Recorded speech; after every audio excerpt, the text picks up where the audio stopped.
Hello, welcome back to my YouTube channel. ഇന്ന് വളരെ healthy ആയിട്ടുള്ളൊരു സൂപ്പാണ് ഞാൻ ഉണ്ടാക്കുന്നത്. അതിനായി ഞാനൊരു പാൻ അടുപ്പത്ത് വെച്ച് അതിലേക്ക് ഒരു 2 കഷ്ണം ബട്ടർ ചേർത്ത് കൊടുക്കുന്നുണ്ട്. ഈ ബട്ടർ മെൽറ്റായി വരുമ്പോൾ നമുക്ക് കുറച്ച് സവോള അരിഞ്ഞത് ചേർത്ത് കൊടുക്കാം. ഞാനിവിടെ എല്ലാം ചെറുതായിട്ടാണ് അരിഞ്ഞിരിക്കുന്നത്. 1 കപ്പ് സവോള അരിഞ്ഞത്, പിന്നെ 1 കപ്പ് ക്യാരറ്റ് ചെറുതായിട്ട് അരിഞ്ഞത്, 1 കപ്പ് ഉരുളക്കിഴങ്ങ് ചെറുതായി അരിഞ്ഞത്, 1 കപ്പ് പട്ടാണി. ഞാൻ ഇവിടെ ഫ്രോസൺ ഗ്രീൻ പീസാണ് എടുത്തിരിക്കുന്നത്.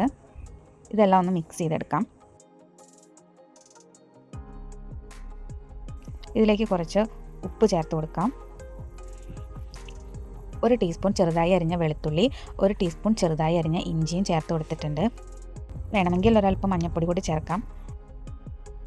ഇനി കുറച്ച് ക്യാബേജ് അരിഞ്ഞതാണ്, ഇതൊരു കപ്പോളം ഉണ്ട്, അത് ചേർത്ത് കൊടുക്കാം. പച്ചക്കറികൾ നന്നായിട്ട് വാടിയതിന് ശേഷം മാത്രം ക്യാബേജ് ചേർത്താൽ മതിയാവും. അതിനുശേഷം ആവശ്യത്തിന് വെള്ളം ഒഴിച്ചിട്ട് നമുക്കിത് അടച്ച് വെച്ച് കുക്ക് ചെയ്യാം. ഞാനിവിടെ 2.5 കപ്പ് വെള്ളമാണ് ഒഴിച്ചിരിക്കുന്നത്. പച്ചക്കറികളൊക്കെ നന്നായി വെന്ത് വരുന്നത് വരെ കുക്ക് ചെയ്യണം. ഒരു 3/4 വേവാകുമ്പോൾ 1 കപ്പ് ക്യാപ്സിക്കം കൂടി ഞാൻ ചെറുതായി അരിഞ്ഞത് ചേർത്തിട്ടുണ്ട്. നമുക്ക് മൂടി വെച്ച് ഒന്നും കൂടി വേവിച്ചെടുക്കാം.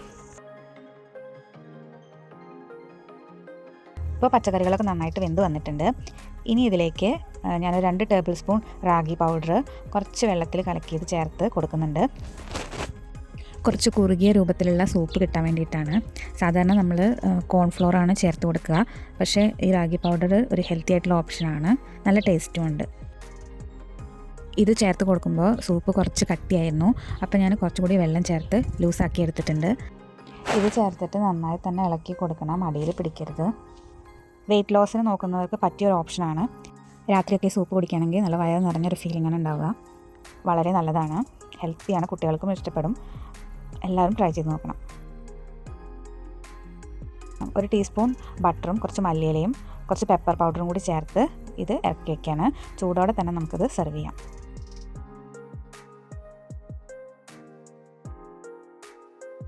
ഇഷ്ടപ്പെട്ട ഒരു ലൈക്ക് ചെയ്യാൻ മറക്കല്ലേ. പിന്നെ സബ്സ്ക്രൈബ് ചെയ്യാത്തവരാണെങ്കിൽ ഒന്ന് സബ്സ്ക്രൈബ് കൂടി ചെയ്യണേ. Thank you.